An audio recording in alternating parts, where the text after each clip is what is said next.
قرآن و سنت کی روشنی میں گالی دینے کی سزا کیا بیان کی گئی ہے؟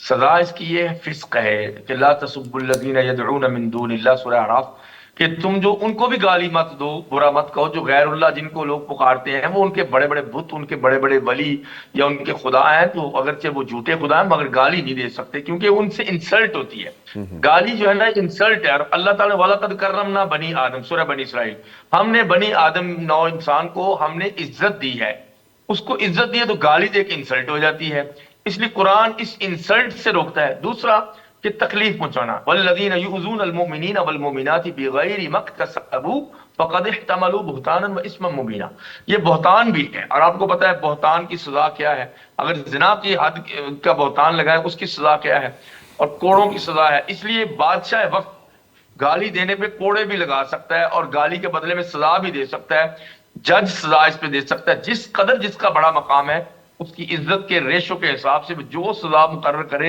یہ ایک اجتہادی مسئلہ ہے۔ اور گالی کا جواب گالی نہیں ہے، جیسے تھپڑ کا جواب تھپڑ تو ہے مگر گالی کا جواب گالی نہیں ہے، کیونکہ گھٹیا پن کا جواب میں گھٹیا بننا جائز نہیں ہے۔ اچھا ڈاکٹر اس لیے صاحب، فرمایا کہ دو لڑنے والے گالیوں میں رہتے ہیں جی جب تک کہ مظلوم بھی گالیاں نہ شروع کر دیں، ٹھیک ہے، دونوں ایک دوسرے کو برا کہتے ہیں۔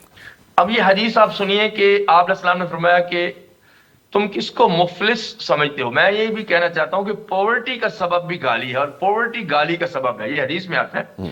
آپ نے فرمایا کہ کس کو تم غریب مفلس سمجھتے ہو؟ انہوں نے کہا جس کے پاس درہم اور دینار نہ ہو۔ فرمایا نہیں، میری امت میں مفلس وہ ہے جو قیامت کے دن نمازیں، روزے، حج، زکاتیں سارے عمل کر کے آئے گا، صحیح مسلم کی حدیث ہے، لیکن قد شتم هذا وقذف هذا واخذ مال هذا وسفك دم هذا، ایک کو گالی دی ہوگی، کسی کا سر پھاڑا ہوگا، کسی کا مال چھینا، کسی کی عزت لوٹی، کسی کو قتل کیا، تو وہ ساری نیکیاں اٹھا اٹھا کے اس کو دے دی جائیں گی، تو وہ تو زیرو پہ آ جائے گا۔ پھر بھی اگر گالیاں ختم نہ ہوئیں تو پھر اس کی الٹے گناہ دوسرے بندے کے اس پہ ڈال دیے جائیں گے، تو جنت میں جاتا جاتا نمازی بندہ دوزخ میں چلا جائے گا۔ اتنا بڑا لاس ہے کہ اس سے بڑا کوئی لاس دنیا میں ہے نہیں۔ دوزخ کوئی آسان چیز نہیں ہے برداشت کرنا۔ اس لیے میں سمجھتا ہوں کہ جب گالی فسق ہوتا ہے نا، وہ جی ساتھ برائیاں لے کے آتا ہے، تو پھر ہم کیا کریں؟ کئی بندوں کی عادت ہے گالی دینا، وہ کیا کریں؟ ان الحسنات یذھبن السیئات، بے شک نیکیاں گناہوں کو کھا جاتی ہیں۔ جتنی گالیاں دی ہیں، ایک تو جن کو گالیاں دی ان کی بخشش کی دعا کریں، اور دوسرا اتنی ہی استغفار کریں، کیونکہ یہ اللہ کا بھی حق خراب کیا آپ نے اور بندوں کا بھی، تو یہ اس کا حل ہے۔